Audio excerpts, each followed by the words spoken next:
आपका स्वागत है डेली बाइबल रीडिंग में। आज हम पढ़ेंगे प्रभु के ज्ञान से भरे नीति वचन का अध्याय 25। आइए परमेश्वर के वचन में मन लगाएं। सुलेमान के नीति वचन ये भी हैं, जिन्हें यहूदा के राजा हिजकिय्याह के जनों ने नकल की थी। परमेश्वर की महिमा गुप्त रखने में है, परंतु राजाओं की महिमा गुप्त बात का पता लगाने से होती है। स्वर्ग की ऊंचाई और पृथ्वी की गहराई और राजाओं का मन, इन तीनों का अंत नहीं मिलता। चांदी में से मैल दूर करने पर वो सुनार के लिए काम की हो जाती है। राजा के सामने से दुष्ट को निकाल देने पर उसकी गद्दी धर्म के कारण स्थिर होगी। राजा के सामने अपनी बड़ाई न करना और बड़े लोगों के स्थान में खड़ा न होना, क्योंकि जिस प्रधान का तूने दर्शन किया हो उसके सामने तेरा अपमान न हो, वरन तुझसे ये कहा जाए, आगे बढ़कर विराज। झगड़ा करने में जल्दी न करना, नहीं तो अंत में जब तेरा पड़ोसी तेरा मुंह काला करे तब तू क्या कर सकेगा। अपने पड़ोसी के साथ वाद विवाद एकांत में करना और पराये का भेद न खोलना। ऐसा न हो कि सुनने वाला तेरी भी निंदा करे और तेरी निंदा बनी रहे।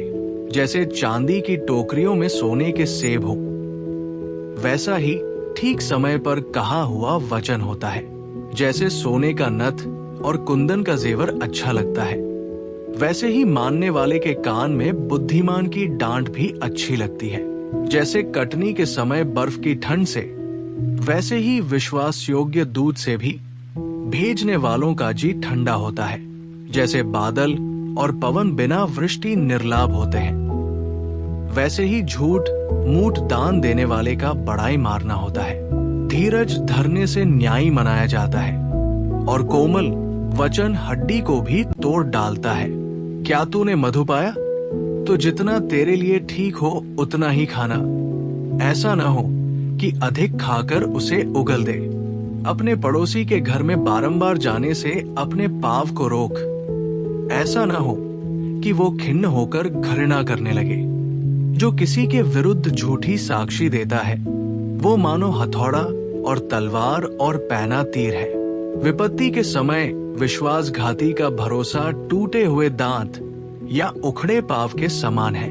जैसा जाड़े के दिनों में किसी का वस्त्र उतारना या सज्जी पर सिर का डालना होता है, वैसा ही उदास मन वाले के सामने गीत गाना होता है। यदि तेरा बैरी भूखा हो तो उसको रोटी खिलाना, और यदि वो प्यासा हो तो उसे पानी पिलाना, क्योंकि इस रीति तू उसके सिर पर अंगारे डालेगा और यहोवा तुझे इसका फल देगा। जैसे उत्तरी वायु वर्षा को लाती है, वैसे ही चुगली करने से मुख पर क्रोध छा जाता है।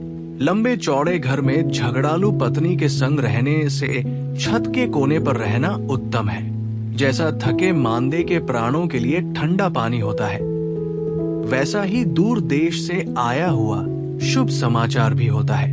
जो धर्मी दुष्ट के कहने में आता है, वो गंदले सोते और बिगड़े हुए कुंड के समान है। बहुत मधु खाना अच्छा नहीं, परंतु कठिन बातों की पूछ-पाछ महिमा का कारण होता है।